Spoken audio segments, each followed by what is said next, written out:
Hare Krishna. Yeah, you know how meetings are. Hare Krishna. So I'm somewhere on the interstate in Pennsylvania. Was in upstate New York in Stuyvesant okay. Falls, and a lovely devotee community there. And Raghunath Das from the Wisdom of the Sages podcast, he's one of the holders together of that community. So last night we had lovely kirtan at his very large home. And then they asked me to speak, which I did. And now I'm with all of you. So it's like really wonderful devotee sangha. Hare Krishna. Thank you so much. So are you Should going I to begin? Yes, are you going to be able, do you have the Bhagavatam? Because I don't think you'll be able to read from the screen. No, say again. Do you have the Bhagavatam with you? Well, no, I have my computer with me. Oh, okay, sure, yes. And yeah, you can use I have the verse. Yeah. So I was thinking it might be so convenient for you to read from the screen when we put the verse on the screen. So do you want me to read it, or do you want someone else to read it? No, if you can read it, you can read it. Okay. Yes. I'm sorry. My little coughing, Leela. It's okay.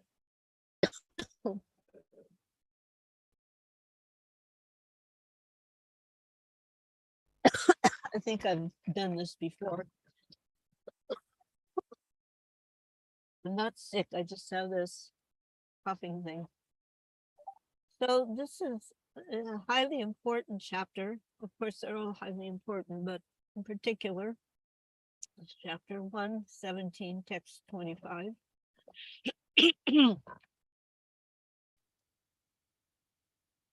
So I'll just read the Sanskrit and the okay, somehow your screen went over my screen. Okay, so I'll read the Sanskrit and then we'll go to the synonyms and translation. Om Namo Bhagavate Vasudevaya. Om Namo Bhagavate Vasudevaya. Om Namo Bhagavate Vasudevaya.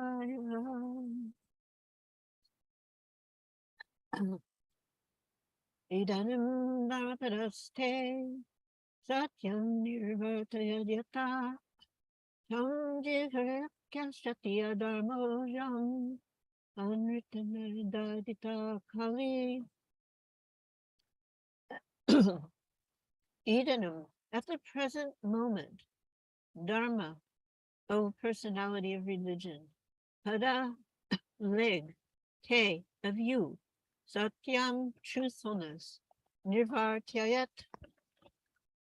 This word in particular, I really liked it because it completely describes me and a few of the other older devotees nowadays. Nirvartyayat, hobbling along somehow or other. Keep that in mind. You'll find yourself reaching that description one day soon too. Yata, whereby, tam, that, jikrikshati, trying to destroy, the dharma, the personality of religion. I am this, amritana, by seat, flourishing, Hari, world, personified. And the translation. You are now standing on one leg only, which is your truthfulness, and you are somehow or other hobbling along. The world personified, Kali, flourishing by deceit, is also trying to destroy that leg. These are so, just the actual translation is so visual. The words are so visual. Purport. The principles of religion do not stand on some dogmas or man-made formulas, but they stand on four primary regulative principles, namely austerity, cleanliness, mercy, and truthfulness. The mass of people must be taught to practice these principles from childhood. Austerity means to accept voluntary things, which may not be very comfortable for the body, but are conducive for spiritual realization. For example, fasting. Fasting twice or 4 times a month is a sort of austerity which may be voluntarily accepted for spiritual realizations only, and not for any other purposes, political or otherwise. Fastings which are meant not for self-realization, but for some other purposes, are condemned in the Bhagavad Gita 17:5 and 6. Similarly, cleanliness is necessary for both the mind and for the body. Simply bodily cleanliness may help to some extent, but cleanliness of the mind is necessary, and it is effected by glorifying the Supreme Lord. No one can cleanse the accumulated mental dust without glorifying the Supreme Lord. A godless civilization cannot cleanse the mind because it has no idea of God, and for this simple reason, people under such a civilization cannot have good qualifications, however they may be materially equipped. We have to see things by the resultant action. The resultant action of human civilization in the age of Kali is dissatisfaction. So everyone is anxious to get peace of mind.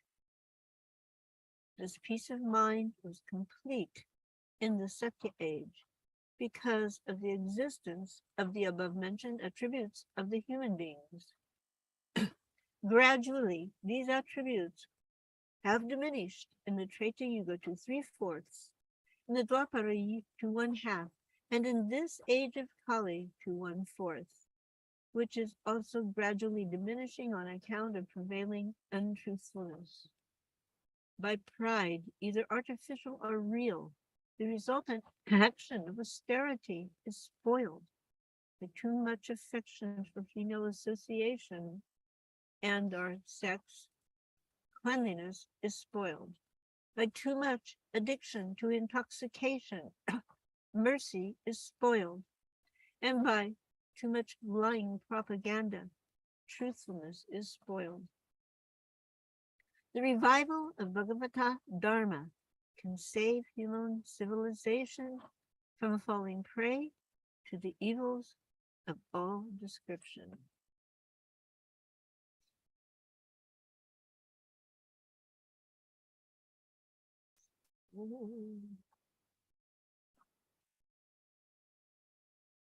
All of you.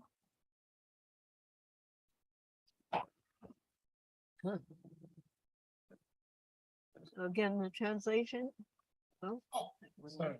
it's okay. It's okay.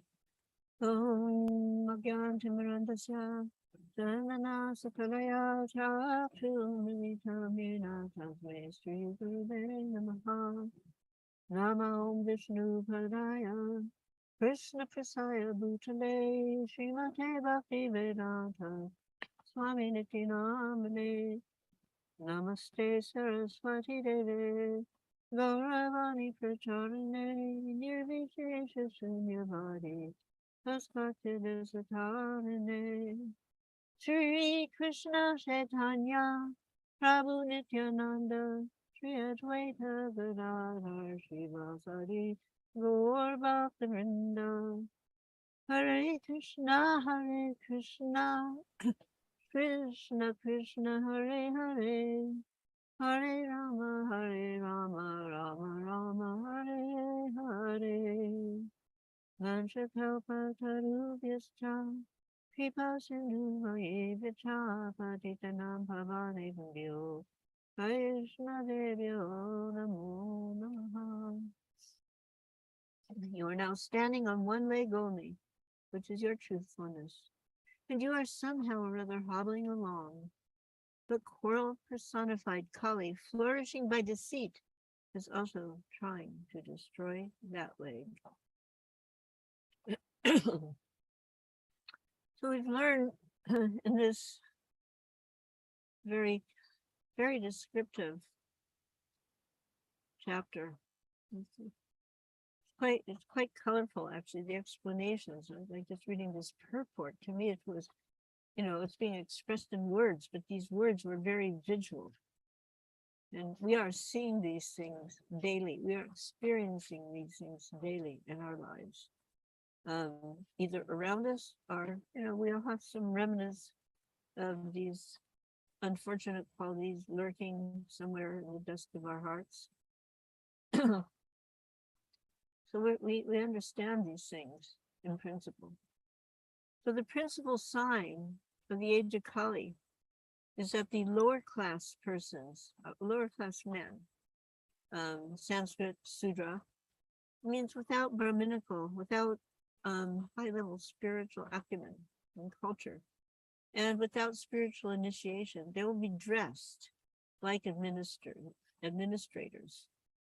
But their principal business, because they're unqualified people, they will simply be to kill innocent animals. The cow and the bull, who are unprotected by their masters. That's the first symptom we're learning from this chapter. The next symptom in this age of Kali is that the spotless principles of religion will be attacked by the uncultured population of the age. And even these people may be descendants of Brahmanas or Kshatris, but in the age of Kali, due to lack of sufficient education and culture of Vedic wisdom, everybody is Sudra-like. And the population, they defy the principles of religion, and they're not being checked by the government. And the state will be declared to be free from any principles of religion. In other words, you can do whatever you want, except espouse any religious principles. That you cannot do. And the result will be total indifference to the principles of religion. Citizens are free to act as they like, to speak what they like, without any respect for Guru, Sadhu, or Shastra. And then the next symptom in Kali is a distressed condition of the cow. And that was how this chapter had begun. So Prabhupada mentioned that milking the cow means drawing the principles of religion in liquid form. In other words, liquid religiosity. In the days of yore, the rishis and the munis, the great sages and spiritually advanced persons, they actually only lived on cow's milk. They weren't vegans at all. But in the absence of strong executive rulers, heads of state, would you call them presidents? It's always going to be disruption. And the Prabhupada says that the elected show bottle, the executive head, they're representing they are degraded, and they're representing a degraded public. And there's no one strong and principled like Maharaj Purkit. And the dress or the style of a person in a executive position or administrator or president, it doesn't count. What counts is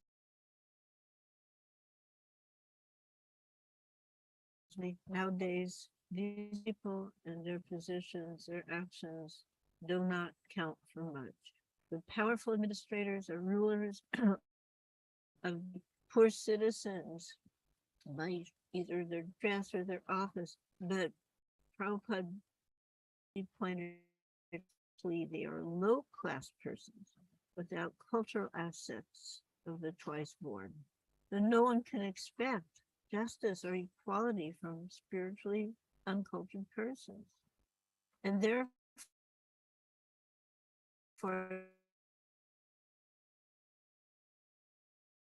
government of Kali, a representative of Kali.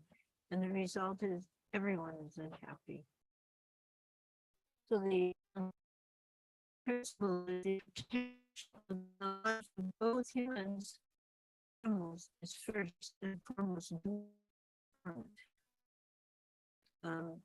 The cow is being highlighted, but all animals are serving as a protection. And the government does such principles. So men and animals are equally protected as far as life is concerned. It is considered the way of God's kingdom. Maharaj Parikshit, according to the scriptural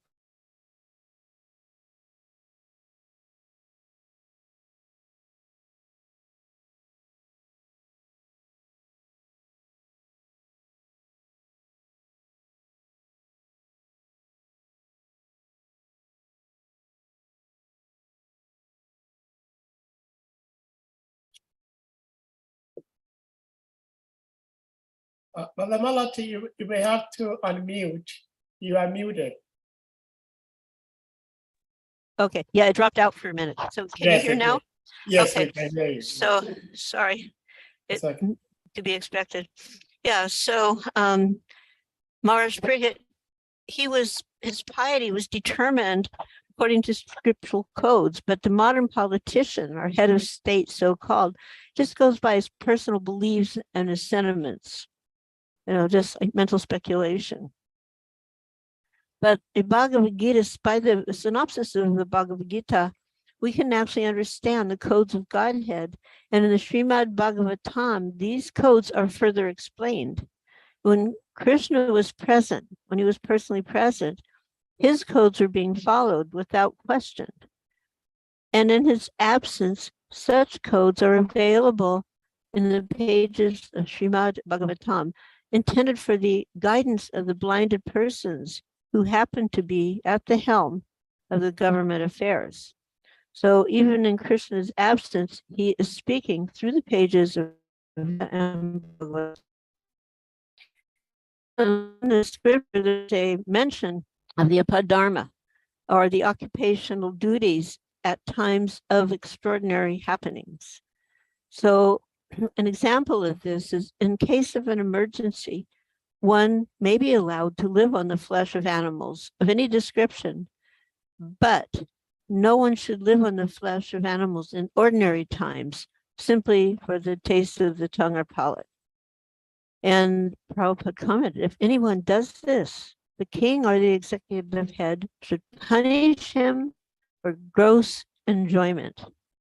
Can you imagine people trying to understand this very salient point today? Gross enjoyment. They think that is the goal of life. And we're saying, no, that you'll be punished for that. There was, I might have mentioned this at one other time, that Prabhupada was not fanatic in his application of religious principles. The main principle is that we ourselves has to be fit so that we can actually execute our duties. So in one case, one young person, Upendra, was going to go to jail.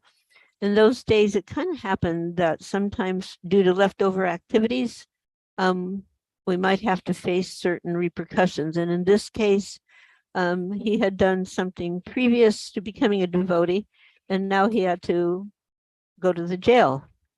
Prabhupada was very concerned that he remained fit, and he told him, if you have to eat meat to survive, eat meat. Because it was more important that he would survive in order to be able to give Krishna consciousness. In the same way, Harikesh, who was a strong leader at one point, he did not want to go to a particular area that Srila Prabhupada indicated he should go to. And his reason was because how can you be a vegetarian there? It was like a country, it was actually Russia. And, being a vegetarian would have appeared impossible.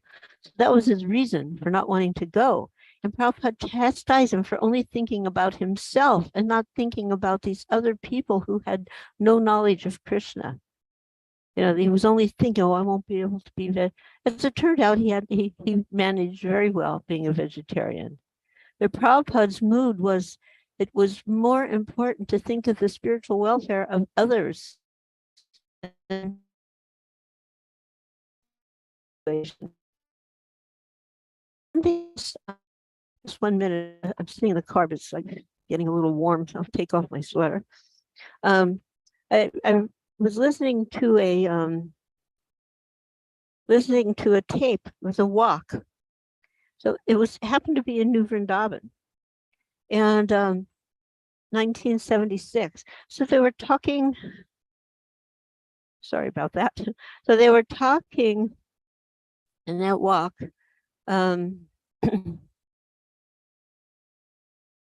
Yeah. Morning walk, talking. So one devotee, Pusta Krishna, wonderful devotee, now departed. Are the Prajapatis responsible for propagating human species? Are all species? And Prabhupada said, human. And then Pusta asked, are there different Prajapatis for the different species? Prabhupada answered, yes. Brahma is the original. There was a little break and he continued, there's a class of men, they're called Vaidyas. Vaidyas are doctors. They know all these herbs, which herb is medicine for certain disease, and they sell in the marketplace. Every one of these is meant for some medicine, and they know it. And Harisari asked, is that kind of information given in the Vedas? Prabhupada, yes, Ayurveda. There's a book, Dravya Guna. All kinds of herbs, metals, even different kinds of flesh of different animals are mentioned. Hundreds of different kinds of animal flesh. How it can be utilized for certain disease. The descriptions are there. And so you can imagine devotees are a little shocked. They use flesh for curing disease?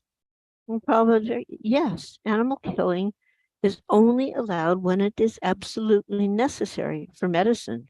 Suppose by killing one animal, hundreds of lives are saved. So that is allowed. So that was kind of a startling conversation for some. I even was telling about how you could take a goat and put it in boiling ghee with some different herbs and different items, and it was a cure for, I think, tuberculosis. But nowadays, of course, we have some wonderful chemical preparations, so we don't have to consider that. But the point being that there are certain allowances, but there's never an allowance for sense gratification. So unless one is perfectly conversant with the laws of the Supreme Lord, one cannot speak about things touching on philosophical truth. Like the devotee's conclusion is, no one is directly responsible for being a benefactor or a chief monger without the sanction of the Lord. And therefore he does not consider anyone to be directly responsible. And in either case, he's taking it for granted, whether it's benefit or loss, it is coming from Krishna.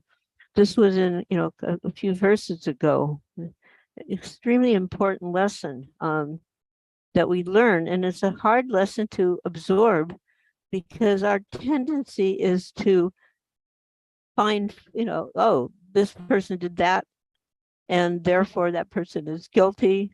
We have this tendency, and yet it's being pointed out that for a devotee, the conclusion is there is no question of fault finding. Everything is coming from the sanction of the Lord. So that's a very high level lesson. He gave the example of Jesus Christ being put into great difficulty, but he said, he never became angry. And he commented by the grace of the Lord, the devotee tolerates all reverses. So something for us to personally consider in our lives when we find ourselves perhaps being unjustly questioned or attacked, that, maybe we need to adjust the system of thinking that will help us, instead of finding fault with the fault finder, will help us advance spiritually by realizing this is coming from Krishna. But then there's another very important point that Prabhupada was making, that men cannot check evil. simply by statutory acts or police vigilance. In other words, more legislation, more legislation. It's not going to stop crime. But man can cure the disease of the mind by the proper medicine. And the proper medicine is advocating the principles of the Brahminical culture, which austerity, cleanliness, mercy, truthfulness, many times Prabhupada would comment to persons, I have only brought one medicine, please take it. And then he would chant, Hare Krishna, Krishna Krishna, Hare Hare, Hare Rama, Rama Rama, Hare Hare. That this is the only medicine. One time Prabhupada was when he was in Vrindavan prior to coming to America, he fell unwell. He was at that time in his little rooms in Radha Damodar. And there was a young boy who would sometimes come by and see if he needed anything. And he noticed Prabhupada wasn't well. And he asked if he needed anything. And he says, no, I have my medicine here. So later in maybe like at the end of the day, early evening, he came again to check on. And Prabhupada seemed fine. And so he asked about that medicine that Prabhupada had taken. And Prabhupada pointed to SRIMAD BHAGAVATAM and the holy name. This is the medicine. So then Prabhupada gave, again, this is one of those high-level things. It's a high-level teaching. Very few devotees even can follow this, although I do know some who do. But if the leaders and the wealthy persons from society would spend 50% of their accumulated wealth mercifully for the misled masses of people and educate them in God consciousness, the knowledge of Bhagavatam, then this age of Kali can actually be defeated. What the age of Kali is, trapping the conditioned souls. And there's a wonderful devotee, disciple of Radhanath Swami, who actually started out life in a very substandard circumstance, walking barefoot to school, had no shoes, ate very less, had one pair of clothes, had to go to school and come back and wash them so you'd have them for the next day. And yet, by becoming a devotee of Krishna, Krishna facilitated this person in a very extraordinary way, and he became very wealthy. Very wealthy. Not just a little wealthy, very wealthy. And immediately he began 50% for the spreading of Krishna consciousness. And he would meet people in his acts of business. And these people didn't understand Krishna consciousness. So he presented it in a way of doing good for others that would help you. So he would tell these people that formula, give 50%. And when they say, what should I give it to? Then he would tell them some ISKCON project. And some of them actually did that, So this is a wonderful thing for people that are, most of us, we're just getting by. But if Krishna gives you the means, like accumulated wealth, then this is how it can be used in a way that will help you, help others, and help yourself. So Krishna and the cows have always been together. One of Srila Prabhupada's favorite pictures, he shows Krishna sitting and his arm is around a calf and the calf's head is up laying his head on Krishna's chest. And Prabhupada, would just look at that picture. Sometimes he would point to that picture, just see how Krishna loves the cow. In his original form in the spiritual world, Krishna's a cowherd boy. And he's in the agricultural community of Goloka. So Goloka, Loka, planet, Go, the cows, the planet of the cows. Goloka Vrindavan. And he keeps unlimited transcendental Surabhi cows. When he comes to the earth, he brings a replica of Sri Vrindavan with him, and he spends his childhood tending cows and calves while playing in the pasturing grounds with his friends, the cowherd boys. So his example, by his own example, Krishna, God, the Supreme Personality of Godhead, shows the importance of cows to human society and the practical benefits of caring for them. So Krishna established the original economic system, which we know Varnashram Dharma from the Bhagavad Gita, for the spiritual and material progress of all living beings. This is Krishna's system. And protected cows are a major component of the system.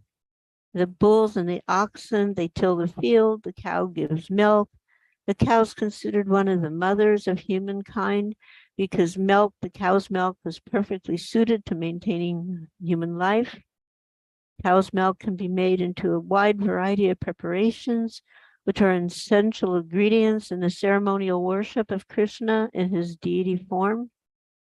I don't want to get onto a thing about the vegans and not vegan, but when you're reading about Krishna from Bhagavatam, from Gita, and you're seeing how the cows are right there, part of Krishna's life, part of our spiritual ceremonies, then no, we don't want to see cows exploited.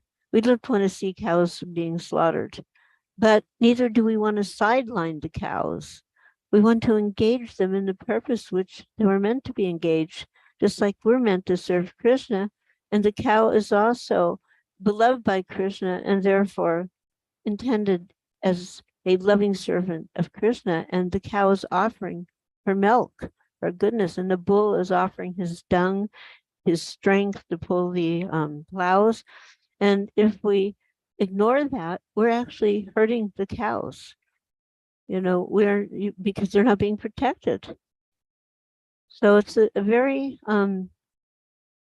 interesting topic, cow protection. It's not simply based on not killing the cow, but actually properly serving and utilizing the cow. One sage, Damandagni, he was very, very powerful, even more powerful than Kartavirya. And the reason was that he was performing the Agnihotra Yagya and using ghee, clarified butter from the Kamandenu, which the Kamandenu is like the elite of cows, can give as much milk as required and never like run out. So of course, obviously, no one can really expect to possess such a cow, but even ordinary persons can have an ordinary cow and give protection to this animal and take the milk from it and engage the milk to produce butter and ghee and use that for the Agnihotras, to use that for serving the deities. This is possible for almost everyone. And even you might say, well, I couldn't handle a cow, but devotees, I know devotees who they co-opt together. I think we see Sachi Priya there, and in her community, I think she does the lion's shares, the cow shares of the cow caring, but there is some communal effort involved in that. So one way to, address it, but somehow or other, we have to get this, it's not just about stopping killing, it's about proper utilization, proper worship, properly honoring the cow. In Kali Yuga, instead of drinking the milk, people prefer to slaughter an animal and to eat its flesh. But, the milk should be taken from protected cows and then prepared in various ways. And by doing this, there's a purport 10:16:19. One, take ample milk, and then you prolong one's life. You execute devotional service, and ultimately, this is the best part, ultimately attain the favor of the Supreme Personality of Godhead. So milk is not to be avoided. And you may not drink liquid milk. I mean, honestly, I haven't drank milk since I'm 6 years old, but there's other forms of milk, and this has been verified in my life by Prabhupada. There's yogurt, burfi, rasgullas. Anyway, other forms of milk, obviously, what to speak of ghee. So in one book, Light of the Bhagavata, beautiful book, text 27 is explained that the less intelligent people underestimate the value of cow's milk. Cow's milk is called gorasa. So, rasa is a nectar. Gorasa, the nectar or the juice from the cow, the body of the cow. And the milk is the most valuable form of gorasa. And then from that milk, many important valuable foodstuffs for the upkeep of the human body. So this cow killing by the human society, Prabhupada said, is one of the most grossest suicidal policies. And those who are anxious to cultivate human spirit must turn their attention first towards the question of cow protection. There's a book out now by what's his name? Okay, Krishna Kshetra Maharaj. It may be under his civilian name, Kenneth Valpi, but it's about the topic is cow protection and what it really means, what it really is. And about a week, maybe it was last week, he was on the Gita Nagari. They have a Bhagavatam class or somebody speaking. So he was speaking on this topic. Really interesting and thought-provoking. And again, just to think cow protection simply means don't kill the animal. That's just like the first step. But the real step is caring for that animal and utilizing properly in Krishna service the resources the animal offers, such as the milk. So Krishna, first business from 10th canto, 8th chapter, in the purport of number 6, Prabhupada stated that Krishna's first business is to give all comfort to the cows and the brahmanas. All comfort. And in fact, comfort for the brahmanas is secondary, and comfort to the cows is his main concern. I don't know how many of I've read that how many times, but it just hit me when I was preparing for this class and I was thinking about that, and I said, how many times have I read that, and when did it ever penetrate my consciousness? Comfort for the cows is Krishna's first concern. But then I got they have the Ministry of Agriculture and Cow Protection by Kalakanta Prabhu, not the Florida Kalakanta, he's from South America. And I'm reading through the book, the different chapters in cow protection from the ISKCON ministry. And they're concerned about comfort, but then they're saying, put a little straw down on, it's okay to have a cement ground in the barn, keep it clean, but put a little straw. And I'm thinking, a little straw, like the cow is 800 to 1,200 pounds. A little straw, he wouldn't even know it's there, So when you think about the comfort of the cows, we really have to think big. Cows are very big. But Krishna loves the cows, and his devotees not only protect them, but they see to the comfort of the cows. And it's a practice that has spiritual, psychological, and practical material benefits. And for thousands of years, people have understood that for a cow to do her best in providing milk, she has to be peaceful, she has to be happy. And sometime in this century, the science discovered, our wonderful science community, they sometimes get some really good information. And the cows produce a hormone called oxytocin. And guess what? Humans get this hormone too. But what it does in the cows, it helps release her milk. So if the cow is frightened, annoyed, or anxious, the oxytocin shuts off and the milk flow stops or decreases significantly. So this means that the human beings, we have to be really well behaved around cows, and we have to show the cows care and affection in order to allow her to release the most milk. In the Mahabharata, in the Anu Shasana Parva, Bhishma Dev was censoring, censor means, kind of like a condemnation, those who set bullocks, so this is about the bulls and the oxen, who set bullocks to work before the animals attain to sufficient age. It means they're still young, but they start working them. Those who bore the nose of the bullocks and other animals for controlling them better while employed in work, and those who keep animals always tethered or tied up. So he was censoring those people. So in other words, people are just, oh, these are great big old animals, they're meant to work. That's a fact, they are meant to work, but according to their disposition and according to their size and their age. So if you start working them too soon, before they've got their full strength, then you can actually impede their growth of their strength and they'll never come to their full potential. And he was mentioning about keeping, you've maybe seen, they have a big ring in the nose of the cow. And the cow is actually kind of docile. The bull will come, but Bhishma Devi was actually saying this isn't the right way to do it. There's other ways to do it. And also when such a creature as a cow is always tied up. And how would you feel if you're always tied up? They need to get out. They need to move their bodies. They need to run a little bit. So people that don't allow that are not taken care. And common sense tells us when an animal is comfortable when working, if the animal is comfortable, he can actually do more, he can pull more, he can go longer without tiring.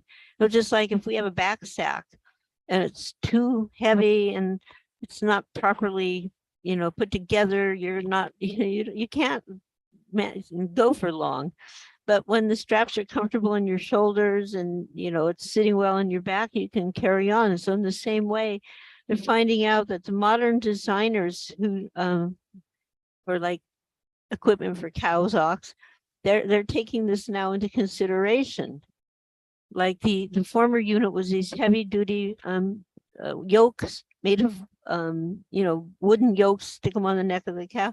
But apparently it's actually not very comfortable. Okay, they work, but they don't give consideration to comfort for the ox, and therefore their work is actually being compromised. So that was interesting information I found out. And in Krishna's one of his most famous books, Bhagavad Gita, this book is famous for the instructions for humankind. Krishna mentions cow protection, Goraksha. It's one of the prime duties of any civilized society. And of course, we learn a lot about history and the people who write history by kind of keeping tuned in, not only to what they're saying, but also what they're not saying or what they're omitting. So with this in mind, we can kind of understand why Westerners in general have trouble. Westerners are persons who are not connected to the cow in a friendly manner, have trouble understanding the significance of cow protection, or particularly protection, especially protection of the bull or ox. And that's because of what is being suppressed or overlooked in the history books. It's hard to understand. Prabhupada said in the purport from 3.2.29 that according to Smriti, scriptural regulation, the cow is the mother, the bull is the father of the human beings. Cow is the mother because just as one sucks the breast of the mother, human society takes the cow's milk. And similarly, the bull is the father of human society because the father earns for the children, just as the bull tills the ground to produce food grains. Human society will kill its spirit of life by killing the father and mother. The human society will kill its spirit of life by killing the father and mother. So he continued that, most major civilizations around the world, actually we owe a debt, a great debt to the bull or the ox. We read about the land being cleared, just even like in Gitanagara and New Vrindavan, land was cleared of trees and brushes in order to be able to have fields for cows and pastures, in order to have wood for building houses, in order to have places to grow produce. So these fields were cleared fields were planted, roads, castles, temples, cathedrals, aqueducts were being built. And somehow or other, the history books are the, films that will give documents about this type of activity. They're kind of silent about how it happened. That the engine that was indispensable for the growth of the civilization, the existence of that engine, Father Bull, Father Ox, is being largely unmentioned.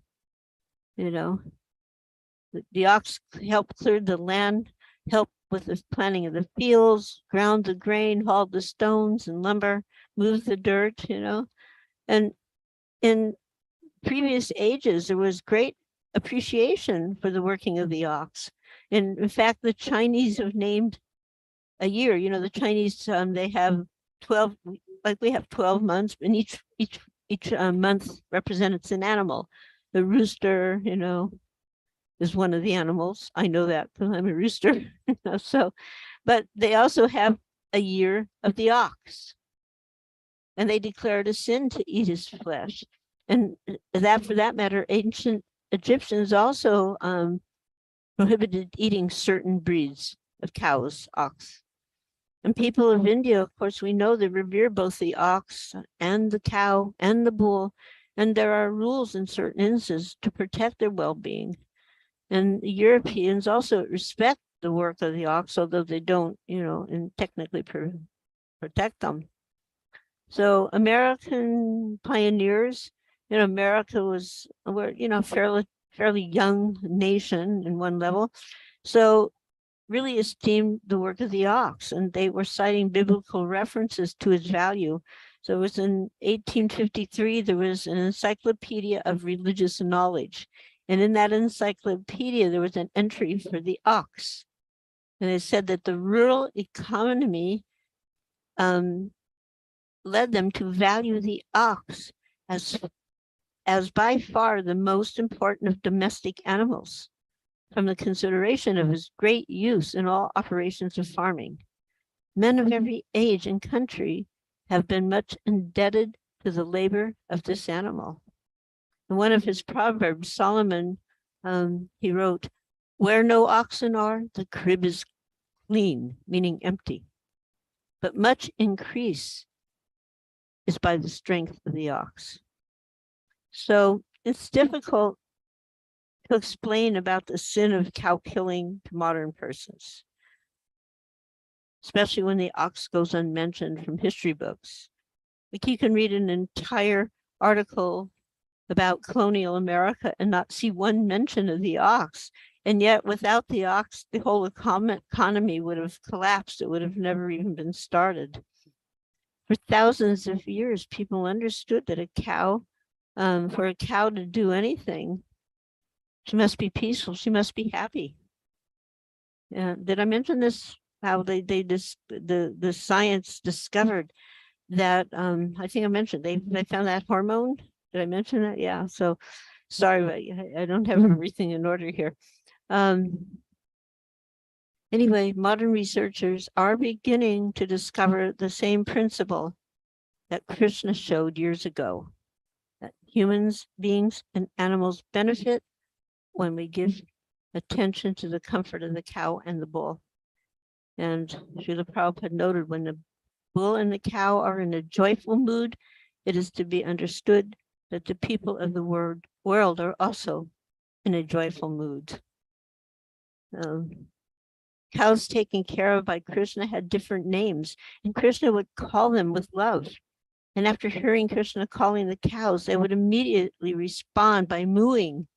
Their ears would go up, the tails would go up, they would moo. And the boys, the cowherd boys, they enjoyed this exchange to their heart's content. This is noted in the Krishna book, chapter 15.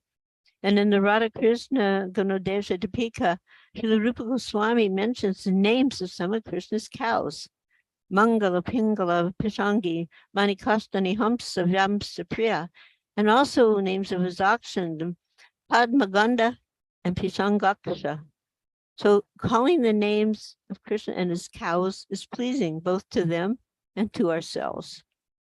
And using the animals' names is part of developing a personal relationship with them and seeing them more and more as Krishna's servants. And a similar principle applies in our devotion for Krishna. When we call him by name, we advance in our personal relationship with him. When we call Krishna by his name, we understand he is a person, his feelings, qualities, and activities. Also, Krishna has a string of 108 jewels, and he uses this to count his 108 groups of cows. Krishna had a lot of cows, the 108 groups, and he knows every cow by name. And sometimes the cows like to wander a little bit away just so they can hear him call their name. And many of you know Mitravinda Devi dasi. So she commented, if you ever feel sad or depressed, you should just call out the names of Krishna's cows and you'll feel so happy, you know. And I know Brajalila was telling me one time, just spend some time with the cows. You're feeling depressed, just go spend some time with the cows, you know.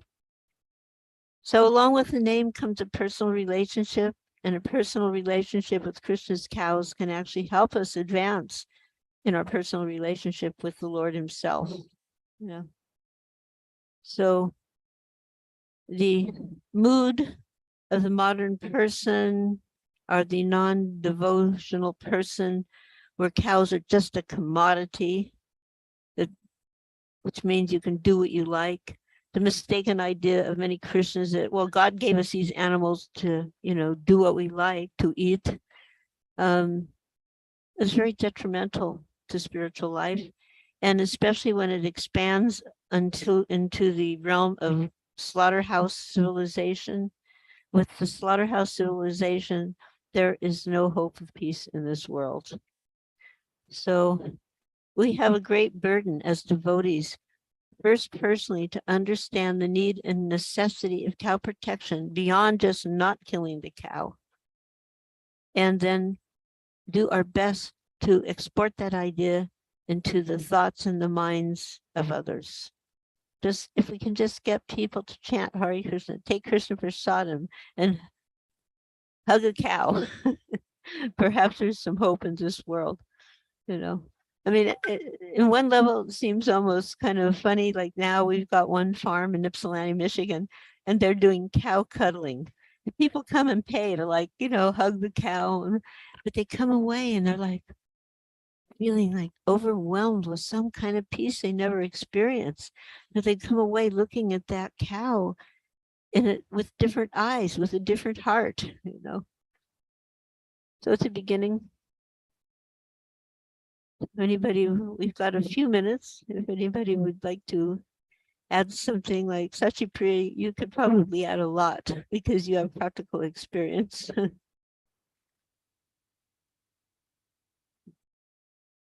Maybe you could say something. Sachipriya Devi, you may unmute. Hare Krishna.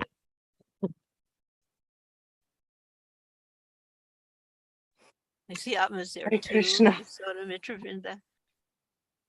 I'm certainly no expert. I did have something I thought of though.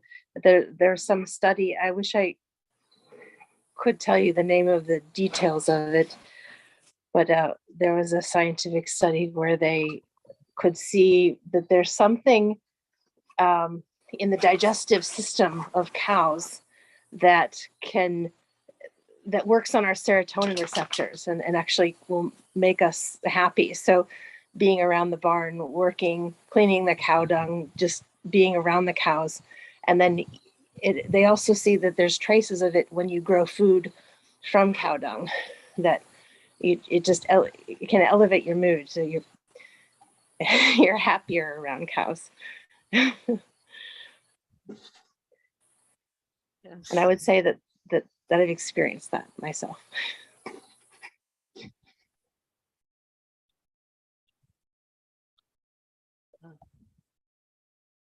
Well, thank you for sharing that, Mother Sachipriya. Hare Krishna. So devotees.